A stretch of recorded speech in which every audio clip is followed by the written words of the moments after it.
네, 제가 설교하기 위해서 로마서 강해 말씀 나누기 위해서 반드시 읽는 주석서가 있습니다. 칼바르트의 로마서 강해입니다. 로마서 강해 시작하면서 아예 그냥 칼바르트를 주 텍스트로 해서 설교하겠다 이렇게 결심하고 시작을 했습니다. 그런데 너무 어려워요. 이 로마서 칼바르트에.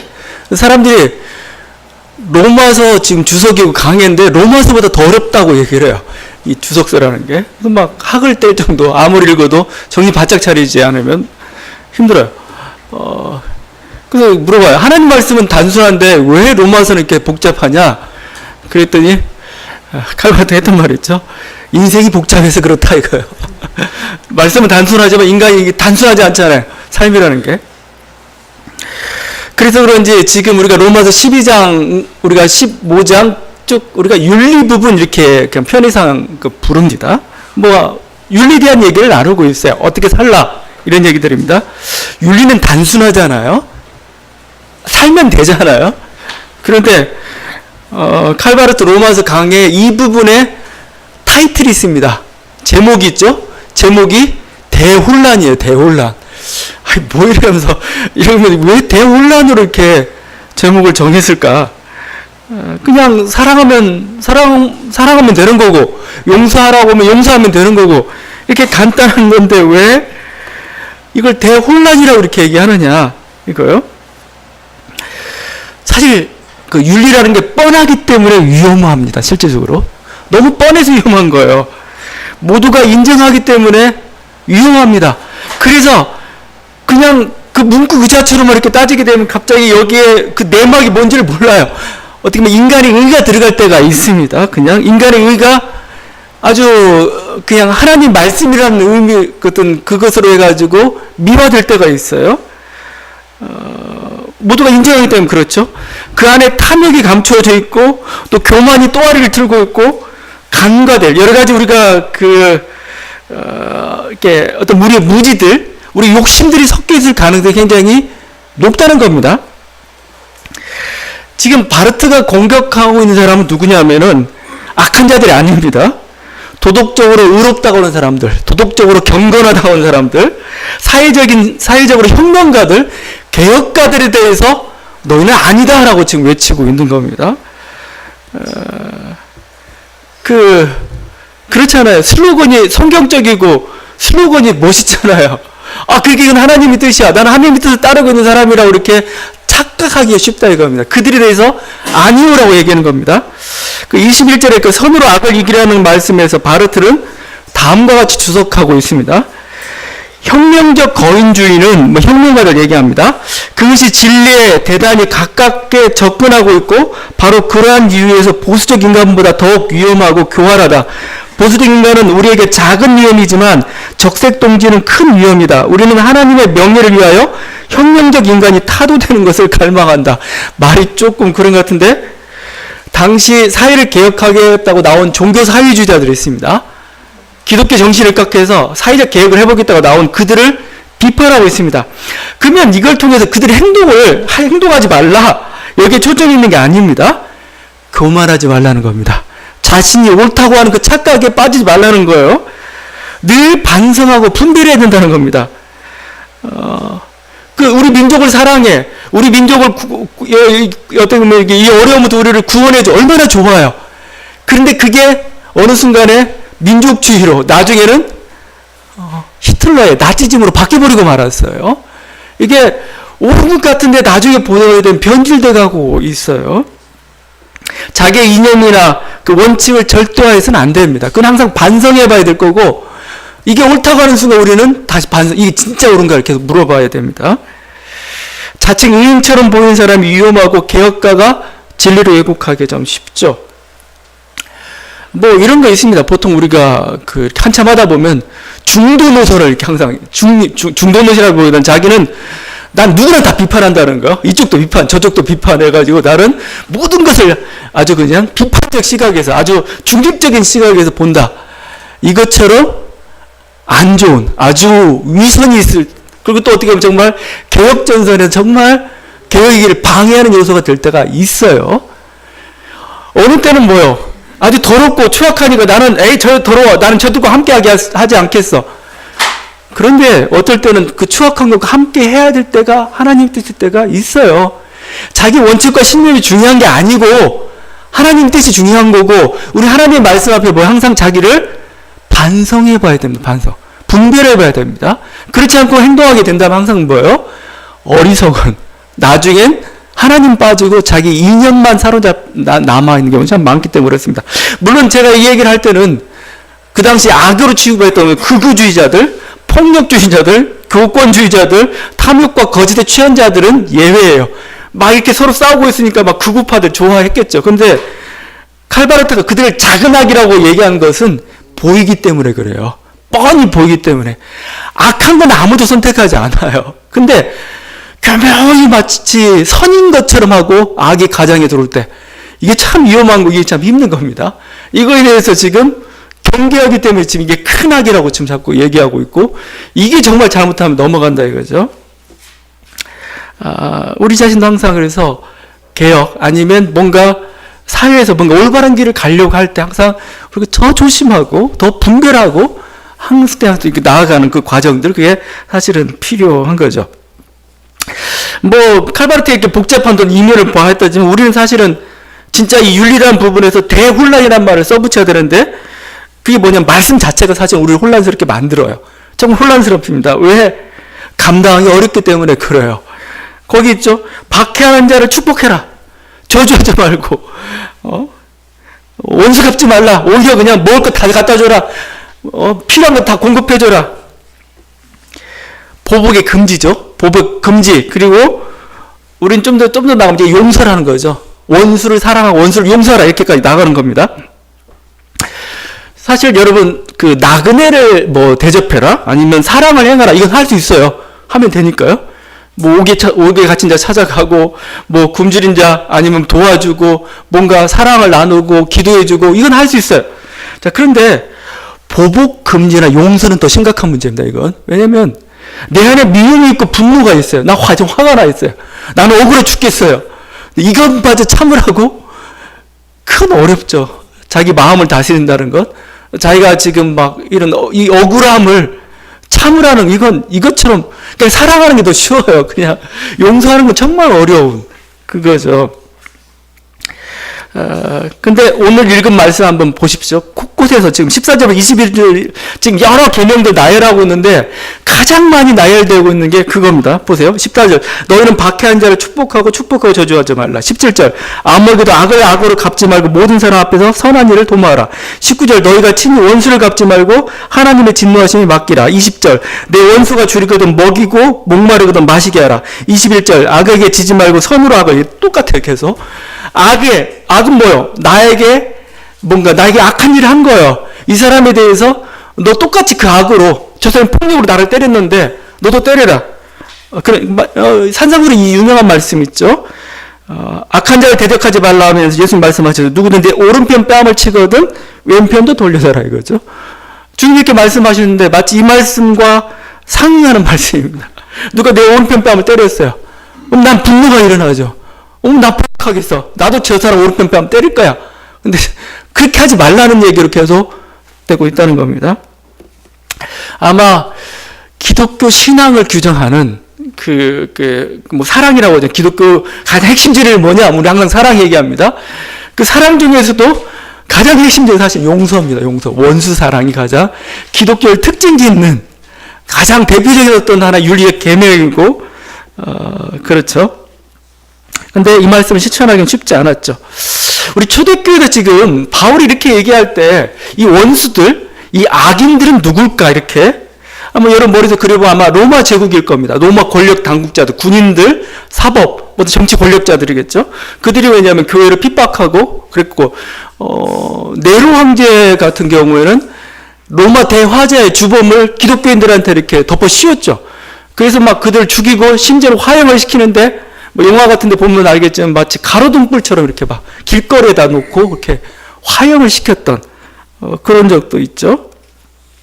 뭐 유대 회담 세력들도 우리가 들 수도 있고 이방 우상 숭배자들이 자신의 신전들이 이익이 끊어지니까 그에 대한 공격도 있었겠고 가족의 반대들도 있었겠죠.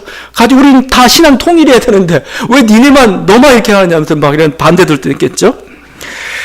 그들의 박해는 아마 신체적인 폭력, 재산 박탈, 추방, 사형 이런 형태로 이렇게 가해졌을 겁니다. 자, 그런데 그런 악에 대해서 그런 어떤 너를 이렇게 심하게 배척하고 이렇게 핍박하는 그들, 박해하는 그들에 대해서 참으라 얘기하고 있습니다. 똑같이 너도 이렇게 해라 이거 하지 말라 이거죠. 그런 식으로.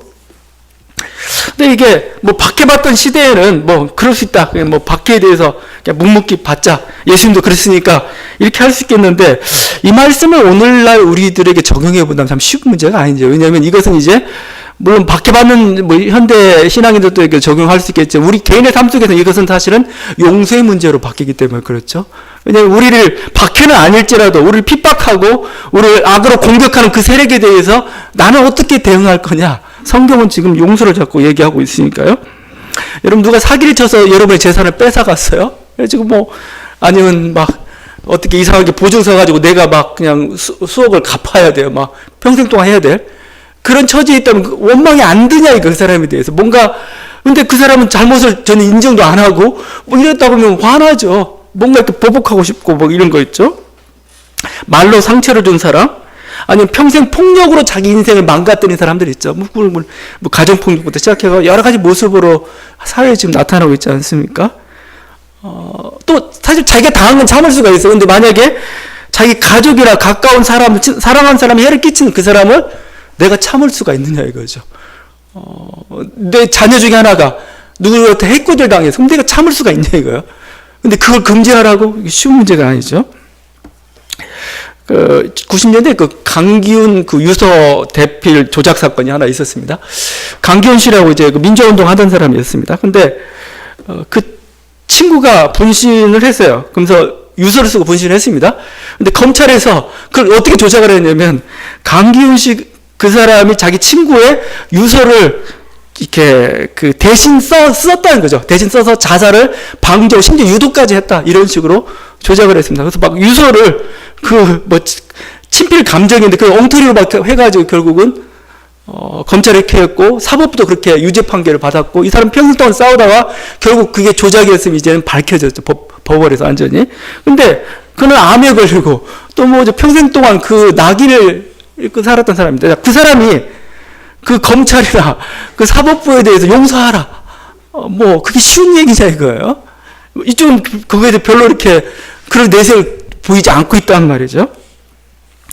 제가 부목살에 있던 그 교회에 어떤 분은 반포에 큰 땅을 가지고 있어요. 자기는 평생 동안 거기서 농사를 반포 개발되기 전입니다. 농사를 지었는데 어떤 사기꾼하고 또 자기가 이렇게 했던 변호사하고 짝짝꿍 해가지고 그냥 그 땅을 그냥 어떻게 그냥 뺏겨버리고 말았습니다. 그래서 이분은 평생 동안 그 재판 서류 들고 다녀요. 그래서 누가 조금이라도 도움이 되면 와가지고 나 이거 억울하다 그렇게 돌아가셨어요. 그 사람한테 그들 용서해라? 이게 참 쉬운 얘기가 아니죠. 근데 이게 기독교는 이상한 게 아니죠. 하나님 예수님 그렇게 얘기했으니까 그 용서라는 게 약간 강요됩니다. 그러니까 나한테 잘못한 사람에 대해서 여러분도 그래요. 저는 나쁘지만 그래도 주님 말씀 용서하라고 하는데 용서해야 되지 않나? 또 아주 그냥 이빠른 그 신앙인들이 있습니다. 용서해야 자기가 뭐라도 되는 것처럼 저 사람 용서해줘 이렇게 하죠. 80년대 한참 그게 있었어요. 전두환을 용서하자는 겁니다. 전두환은 자기는 회개할 생각도 안 하고 아무것도 안 하고 있는데 그래서 그리스도의 사랑으로 이 일이 굉장히 많습니다. 교회에서 누가 목사가 잘못을 저질렀어요? 목사님을 용서해주자. 저는 좋죠. 근데 뭐예요? 당한 사람은 뭐예요? 당한 사람에게. 그러니까 이게 너무 쉽게 이렇게 나와요. 유명한 사랑의 원자탄이라고 있죠. 손양원 목사님. 그게 왜 사랑의 원자탄이라는 그 책이 나올 정도. 왜 그랬느냐? 자기 두 아들이 예수 사건 때 죽었는데, 공산주의자들 이렇게 좌익에 의해서 죽었는데, 그 좌익에, 그렇게 가담했던 좌익의 한 사람을 자기, 양아들을 삼아서 이렇게 했습니다. 그래서 사랑의 원자탄. 그래서 거기 기념관을 가게 되면은 기념관 모양이 원자탄 모양을 하고 있어요. 그래서 이거 사랑의 원자탄인데 어떻게 이렇게 해놨나. 하여튼 근데 거기도 용서라는 게 들어갔고 막 그 용서에 아주 사랑의 표본처럼 이렇게 막 한국교회에서 떠받들고 있습니다. 코린텐붐도 그 원래는 이제 폴란드인인데 이렇게 유태인을 숨겨주다가 걸렸습니다. 그래가지고 그들 법이 그랬어요. 같이 유태인처럼 이제 포로수 형태 끌려갔습니다. 그래가지고 거기서 뭐 자기 언니도 모든 고문도 당하고 언니도 죽고 막 그렇습니다. 근데 이분이 이제 전쟁이 끝나고 난 다음에 이제 그때 복음을 전하겠다고 얘기합니다. 그래서 어떤 그 감동이 온 거죠. 특별히 또 독일인들에게 복음을 전합니다. 그래서 전하다가 어느 날 이제 전도 현장에 왔는데 그 중에서 한 간수가 저기 눈에 띄었어요. 왜냐면 자기가 나치 수용소에 있을 때 자기 언니의 죽음에 가담했던 그 간수였어요. 막 치가 떨리는 거죠. 그때 자기 그래도 이렇게 얘기하였습니다. 그 순간 내 심장을 얼어붙는 것 같았다. 하나님 저 인간만은 용서할 수가 없습니다. 했습니다. 근데 그 안에서 용서했는데도 하나님의 감동이 이렇게 계속 밀려오고 결국 그래서 그 손을 잡죠. 잡으면서 느꼈던 어떤 자유함의 경험에 대해서 이렇게 쓰고 있습니다. 순간 사랑이고 용서의 행위죠. 그런데 제가 지금 이걸 긍정적으로 좀 발휘하는 방향이 아닙니다. 분명히 보복 금지 용서는 하나님의 계명이지만 이거 조심해야 됩니다. 제3자가 이것을 옆에서 강요하면 안 돼요. 본인이 그것을 결정하고 본인에게 해야 될 그런 문제지 제3자가 옆에 있다가 용서해줘. 이거 참 잘한 좀 이런 분들 많아요. 그리고 자기 스스로도 용서해야 된다는 그런 강박관념에서 좀 벗어나야 됩니다. 가해자는 그대로 있는데 지금 피해자만 이중으로 고통을 겪어요. 왜냐하면 피해당해서 힘든 데다가 이 성경 말씀까지 가지고 용서도 못 해준다니까 또 그게 또 하나의 죄처럼 느껴져가지고 더 힘들게 되는, 가해자는 그냥 아무것도 없는데 그래서 어떤 용서에 대한 문제가 마치 피해자를 이렇게 피해자를 추궁하는 그런 식의 말씀이 자꾸 되고 적용이 되고 있는 게 지금 우리들의 문제입니다. 가해자에 대해서는 지금 아무 말도 별로 없고 이런 식이 되어버리고 있죠. 근데 저는 오늘 말씀을 읽으면서 지금 사도 바울이 우리들에게 뭘 가르치고 있는 건가? 보복 금지를 가르치고 있는 건가? 아니면 이를 통해서 어떤 고상한 어떤 사랑의 윤리, 자기에 대한 절대 부정과 어떤 뭔가 고상한 사랑의 윤리를 지금 지극한 지순한 사랑의 윤리를 우리에게 가르쳐 주려고 그게 사랑의 실천이라고 얘기하고 있는 건가? 제가 읽다 보니까 그건 아닌 것 같아요. 여기에는 어떻게 보면은 현실론이 숨겨져 들어가요. 현실적인 거. 현실론이죠. 현실론. 뭐냐면 이런 거죠. 지금 교회를 공격하고 있는 세력이 누구예요? 로마 당국입니다. 간자들입니다. 억압자들입니다. 로마 제국이 자기에 대해서 이렇게 핍박하는데 우리 교회들 핍박한다 우리가 무장 봉기해서 싸울 수 있나요? 야, 우리도 같이 한번 싸워보자. 그래, 우린 잘못 없으니까. 그렇게 할 수 없어요. 지금 초대교회는 약자입니다. 아무리 내가 악에 대해서 좋아 나도 폭력을 해봤자 되지도 않고 해도 뭐예요? 그 악이란 결국 악에 대해서 악으로 싸운다면 뭐 결과는 뭐예요? 더 큰 악으로 가죠. 왜냐면 보복의 악순환이 이제 일어날 수밖에 없는 그런 상황입니다. 저는 이게 현실이 없는 현실 지금. 내 오른편 맞았으니까 나도 때리겠다. 뭐 이런 거 하면은 거기서 끝나냐? 안 끝나잖아요. 상대방이 더 때리기 시작하고 뭐 계속 이제 확대돼 가고 올 수밖에 없죠. 분풀이는 했는데 아무 소득이 없습니다. 서로 망하고 말죠.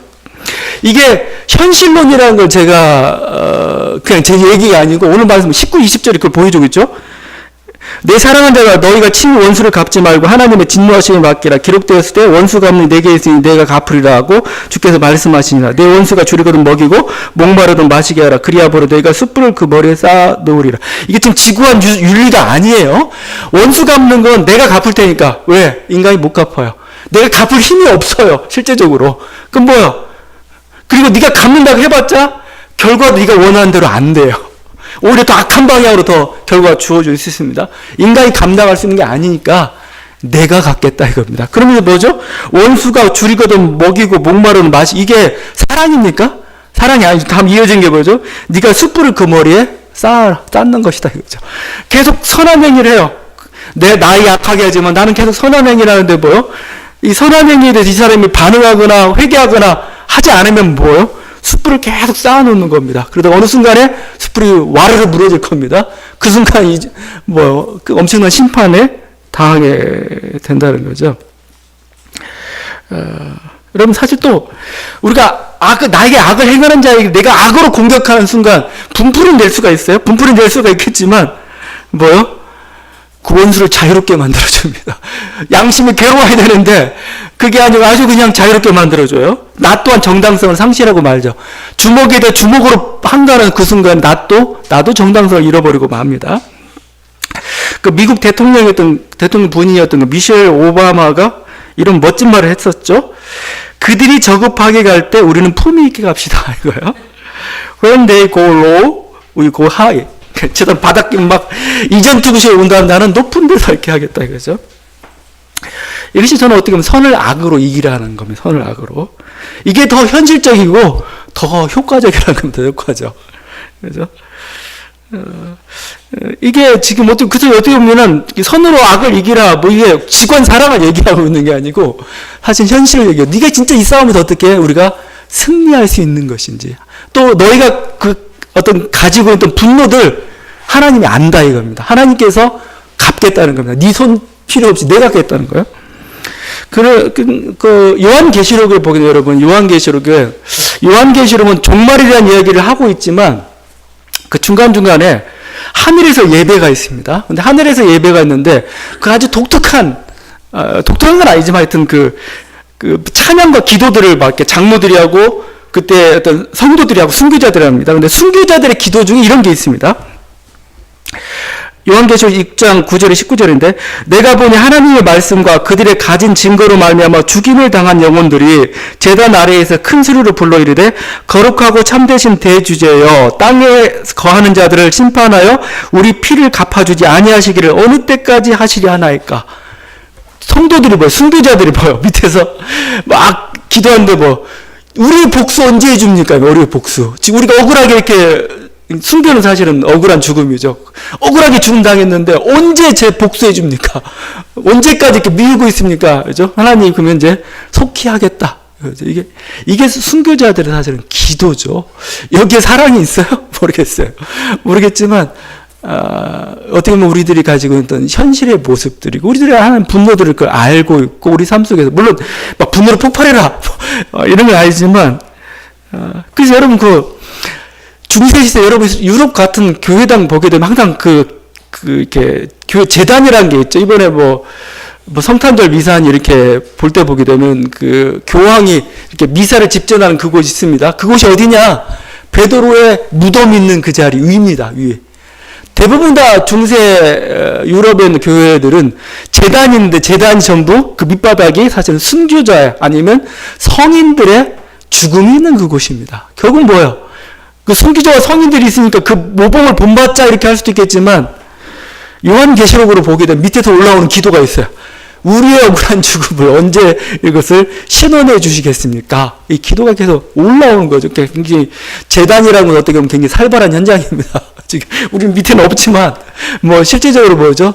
성도들의 기도가 그 기도의 가장 중요한 부분이 뭐예요? 나 억울합니다 이거죠. 난 주님 말씀 살다가 이렇게 왔는데 지금 이게 해소가 안 됐는데 뭔가 하나님 그걸 우리가 정의라는 거죠. 정의.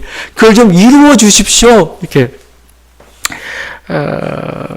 어떤 주님께서 하시는 것 선으로 또 사도 바울이 하는 것은 선으로 악을 이기라는 거죠. 그것은 결국은 악으로 갚다는 결국 자기 자신도 죽고 만다 이거죠. 그게 또 진정한 효과적이고 승리하는 방식이 아니라는 겁니다. 우리가 힘들고 어렵지만 오히려 그거에 대해서 선으로 악을 또 오히려 우리를 힘들게 하는 그 사람들을 오히려 더 축복하고 더 그들을 위해주고 그러라 이겁니다. 결국 그게 뭐예요? 결국 그들을 굴복시키는 길이다 이렇게 얘기하고 있어요. 효과적으로 지금. 그러니까 우리 다시 한번 주님의 말씀 앞에 우리 자신이 얼마만큼 그러니까 어떻게 보면은 하나님 말씀에 대해서 우리가 너무 그 용서라는 그 강박한 점 좀 그건 좀 벗어났으면 좋겠어요. 벗어나서 뭐 미워할 수 있는 거죠. 어떻게 그걸 어떻게 내 마음에 분노가 있는데 근데 결국 이게 정말 온전한 그 사랑으로 포용으로 이렇게 승화될 때까지 기다려야 되죠. 안 되는 거 그냥 억지로 하다가 이게 문제가 발생. 이게 그 영화 미량 같은 데서 나오는 그거죠. 그냥 자기 아들을 죽인 그 살인범을 이제 신앙을 갖고 돼 보니까 용서해준다는 그런 강박관념에 또 어떻게 보면 이렇게 허위의식이 될 때가 있죠. 나는 이렇게 이런 원수도 이렇게 사랑하고, 근데 그게 어그러졌을 때 완전히 자기 기대와는 완전히 어그러졌을 때 이제 본질이 드러나기 시작한 거죠. 항상 이런 문제들 우리들 속에서 부딪히는 그 문제들입니다. 다시 한번 지금 사도 바울이 또 하나님 말씀이 초점이 지금 어디에 가 있는지, 무조건 증거주는 사랑이 아닙니다. 어떻게 보면 지금 로마 교회를 향해서 너네 지금 핍박 있지, 어려움 있지, 그거에 대해서 똑같이 폭력으로 하지 마. 그렇게 반발하지 말고 그냥 받아들여. 하나님께서 어려운 때가 되면은 너 그 길에 대해서 다 갚아주실 거야. 너희는 너희 길을 가. 너희는 너희 최선을 다하라. 이런 식으로 하고 있죠. 이게 참 어려운, 그래서 어떻게 보면 그래서 대혼란이 사실은 맞을 수도 있죠. 대혼란 중에 하나는 또 저거죠. 뭐 다 볼 수는 없고 15절 말씀이죠. 즐거워하는 자들과 함께 즐거워하고 우는 자들과 함께 울라. 이거죠. 우리 신앙인 잘못하는 것 중에 하나 또 이 감정 표현 같은 게 참 잘 못해요. 즐거워하면 함께 즐거워하고, 우는 자가 있으면 함께 울고, 이 공감이라는 거죠. 공감. 근데 신앙을 갖다 보게 되면은 감정이 조금 무뎌질 때가 있습니다. 왜 무뎌지느냐? 신앙이나 교회 때문에 무뎌져 버립니다. 예를 들면요, 장례식장에 갔습니다. 여러분, 장례식장에 가면은 지금 막 슬픔을 당한 자들이 있으면 함께 울어야 되죠. 함께 울어야 되는데 여기서 막 어설프게 천국 우는 사람이 있습니다. 뭐 천국에 갔으니까, 뭐 좋은 데 갔으니까 전혀 위로가 되진 사실은 않죠. 그냥 아픔에 대해서 같이 공감하고 그냥 아파하는 게 오히려 더 어떻게 보면 정말 정말 효과적 위로가 될 수도 있는 거예요. 천국에 뭐 나중에 얘기하면 되는 거고. 한 생명의 죽음 앞에서 천국이니 지옥이니. 그러니까 저도 막 옛날에 저희 친구가 하나가 이제 민주화운동하다 분신했어요. 걔는 이제 이렇게 그거야 막 기독교 뭐 청년회 기장 청년이었죠. 청년회에 이렇게 열심히 활동하고 그랬던 사람입니다. 그래서 이렇게 근데 막 기독교에서는 막 자살 이런 거에 대해서 좀 거부감이 있잖아요. 가서 이제 막 가서 기도해주고 있는, 장례식장 기도해주고 있는데 처음 묻는 물은 뭔 줄 아세요? 얘 천국 갔을까요? 이런 천국 갔을까요? 누나가 그랬어, 누나가. 그러니까 우리들의 이렇게 어떤 그 신앙, 그게 너무 교류화됐다, 교류화됐다. 그 아픔, 눈물, 이거에서 우리가 공감하고 이렇게 함께하는 것. 고통당하는 욥에게 가가지고 욥의 아픔, 그러면 욥과 함께 하나님 원망할 수도 있죠. 그냥 하나님 원망은 하나님이 뭐 흔들리고 그런 분은 아니니까 하나님 왜 그렇습니까? 라고 할 수가 있는 그건데 이 친구들은 점잖게 하나님을 변호하려고 자기 어떤 교리죠. 결국은 욥의 아픔에 공감하죠. 결국 하나님으로부터 너희 잘못됐다고 지금 책망을 나중에 받게 되죠. 욥의 새 친구들의 모습처럼 우리들의 모습입니다.